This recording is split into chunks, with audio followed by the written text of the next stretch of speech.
8 years అంటే అసలు చాలా గ్రేట్. అప్పుడు ఏ సాంగ్ పాడారు గుర్తుందా? యా, ఏ సాంగ్ ఒకసారి పాడరా? ఓకే. మా అమ్మ నాకు నేర్పించిన మొదటి పాటల్లో ఇదొక పాట. ఓకే.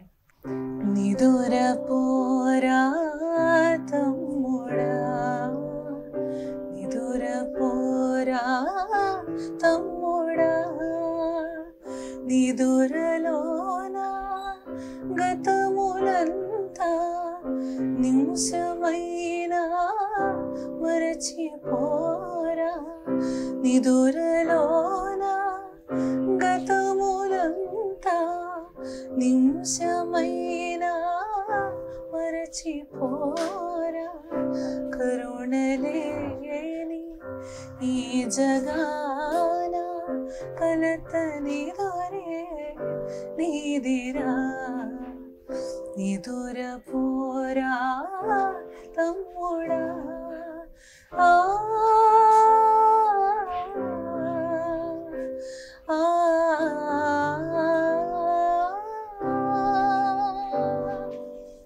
కలలో పండే కాలమంతా కనుల ముందే కదిలిపోయే,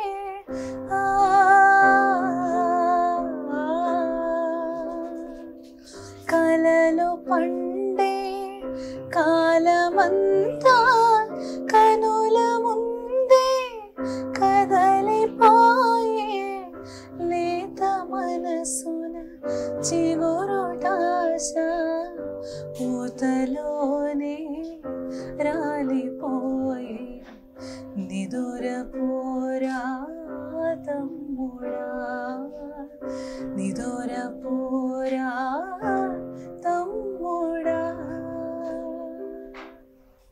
వావ్! ఫస్ట్ ఈ సాంగ్ పాడినప్పుడు నిజంగా అందరూ చిన్నపిల్లలు కూడా ఏడ్చే వాళ్ళు కూడా పాడుకొని పోతారండి మీ పాటకి. నిజంగా తమ్ముడు ఉన్నాడా నిజంగా? అన్నయ్య. అన్నయ్య. Okay, very nice, super. కాలేజ్లో కూడా పర్ఫార్మెన్సెస్ చేసేవారా? మొత్తం పర్ఫార్మెన్సెస్ ఎక్కువ అయ్యేవి స్టడీ కన్నా. లెక్చరర్స్ అందరూ ఏం మన క్లాస్లో ఉండట్లేదు. Complete singing singing singing life అంతా మ్యూజిక్ నుంచే స్టార్ట్ అయింది, మ్యూజిక్తోనే అంతేనా? సో మీకు ఇండియన్ ఐడల్లో ఛాన్స్ వచ్చినప్పుడు వాజ్ ద రియాక్షన్, అంటే ఫ్యామిలీలో కానీ మీలో కానీ? I was excited and I was surprised అంటే in a good way. Oh అంటే I'm looking forward kind of surprise అమ్మా. Okay, this is a very good platform to learn and also at the same time of course win the title. That was the goal. కానీ yeah, మంచి అవకాశం అండి. It's a very good opportunity for any singer. చాలా great. So sense of humour ఎక్కువ కదా తమన్ గారికి? ఆయన vibe అందరం ఎంత అనుకుంటామంటే, అసలు ప్రోగ్రామ్ చూస్తున్నంతసేపు కంటిన్యూస్గా దాంట్లో నెక్స్ట్ ఏమొస్తుంది పంచ్ వస్తుంది అని చెప్పి ఎక్స్పెక్ట్ చేయలేము. చాలా బాగుంటుంది. ఎలా ఉంటుంది వాళ్ళతో ఎక్స్పీరియన్స్? అంటే తమన్ గారితో వర్క్ చేయడం, అక్కడ ఆయన ముందు ప్లాట్ఫామ్లో పాడడం కానీ, కార్తీక్ సార్ ముందు, గీత గారి ముందు ఎలా అనిపించేది మీకు? రోజు నేనైతే వెయిట్ చేస్తూ ఉంటా అండి ఎప్పుడో షూట్ డేస్ కోసం. బికాస్ అప్పుడే వాళ్ళని చూడడం, రిహార్సల్స్ అప్పుడు మాకు అవకాశం రాదు. నేర్చుకోవడానికి చాలా ఉంటుంది. అంటే వార్మప్ ఎక్సర్సైజ్ గురించి అయినా ఒక టిప్స్ ఇస్తూ ఉంటారు కార్తిక్ గారు, తమన్ గారు, గీత అక్క. మాకు వాళ్ళు ఇచ్చే పాటకి సంబంధించిన కామెంట్స్లో అయినా, మాదే కాకుండా వేరే వాళ్ళు పాడేటప్పుడు కూడా వాళ్ళకి ఇచ్చే కామెంట్స్ అందరికీ సమానంగా చెప్తారు. మీరు పాడే ముందు వార్మప్ ఎక్సర్సైజెస్ చేసి రండి, సో దట్ మీరు పాడడం మీ పాట ఇంకా బ్రైట్గా ఉంటుంది. ఇప్పుడు ఎందుకంటే మాకు షూట్ ఎప్పుడైనా లేట్ అయిపోతూ ఉంటే కనుక అఫ్కోర్స్ టైర్డ్ అయిపోతాం. సో అలాంటి టిప్స్ మాకు చాలా హెల్ప్ అయ్యాయి.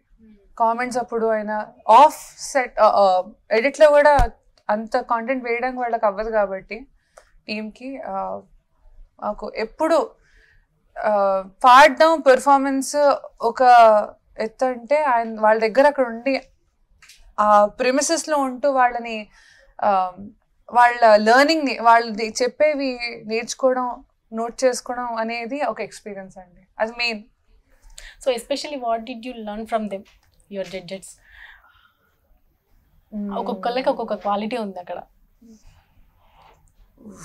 టఫ్ క్వశ్చన్ ఇది, ఎక్కడి నుంచి స్టార్ట్ చేయాలి అర్థం కాదు. ఎక్కడి నుంచి స్టార్ట్ చేయండి ఇన్ఫర్మేషన్. ముగ్గురు గీత అక్క ఎస్పెషల్లీ లిరిక్స్ ఎలా గుర్తుపెట్టుకోవాలి అనే కాన్సెప్ట్ని, ఎందుకంటే నాకు లిరిక్ దగ్గర కొంచెం ఇబ్బంది పడేదాన్ని, ఎందుకంటే కాంపిటీషన్ కదా. సో అక్క లిరిక్స్ గురించి చెప్పేది అంటే రైమింగ్ గుర్తుపెట్టుకోండి అండ్ కాన్ఫిడెన్స్ అండి. అందరూ ఇచ్చే ఆ బూస్టింగ్ అండ్ వాళ్ళు అంటే వోకల్ పరంగా రేంజ్ బట్టి శృతులు తగ్గించొద్దు అని, లిరికల్గా అండ్ పర్ఫార్మెన్స్ ఎలా అంటారు, you can be a bit more expressive నాకు ఇచ్చిన కామెంట్స్లో. అవును.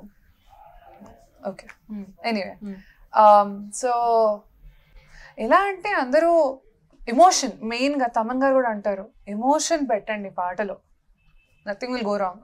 You're going to do, that's you giving your 100%, one of the main factors. And akka lyrical ga, Karthik garu singing paranga kuda chaala tips istaru. So definitely ముగ్గురు దగ్గర నేర్చుకోవడానికి ఎంత ఉంది, ఈ షూట్ సరిపోదు. Okay. So definitely I'm looking forward to travel journey with them musically. And by God's grace, like I said, Thaman గారు దగ్గర ఇప్పుడు నేను రికార్డింగ్స్ పాడడం స్టార్ట్ చేశాను. సార్ పిలవడంతో నాకు ఆ ఆపర్చునిటీ డెఫినెట్గా నేను నేర్చుకోవడానికి చాలా ఉంటుంది. Give your best. Thank you. అవును, మీరు